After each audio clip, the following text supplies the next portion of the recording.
যে আমি চিকিৎসা জগতে বহু লোককে বহু এতে চিকিৎসা করেছি, কিন্তু আমি এরকম রোগী কোনো দিন পাইনি।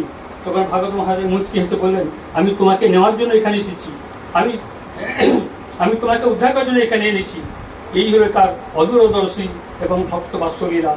আর একবার এই বাগবাজার গৌরমঠে তার যে সেবক বৎসলতা, হ্যাঁ, বলে শেষ করা যায় না।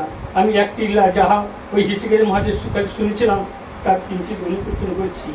তিনি একবার রাতে, তিনি তো ঘুমাতেন না, তিনি কখন ঘুমাতেন, কখন আহার করতেন, কখন তিনি কী করতেন কেউ তা জানতে পারতো না। কিন্তু তার খাওয়ারও কোনো টাইম ছিল না, তার হরিকথা মহরহ 24 ঘন্টায় তিনি ভক্তদের বলতেন, তো 24 ঘন্টার মধ্যেই তোমরা হরিনাম করো, হরিকীর্তন করো, কোনো বিরাম নাই।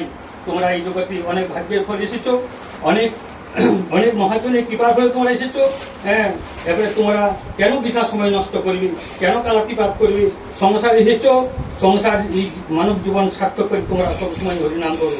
গৃহস্থদের বলতেন 24 ঘন্টার মধ্যে আমাকে 6 ঘন্টা সময় দাও, 6 ঘন্টা আমাকে সময় দিতেই হবে। কেন তোমরা সংসারে করে হাবুডুবু খাবে? আমি তোমার জন্য এসেছি, আমি বড়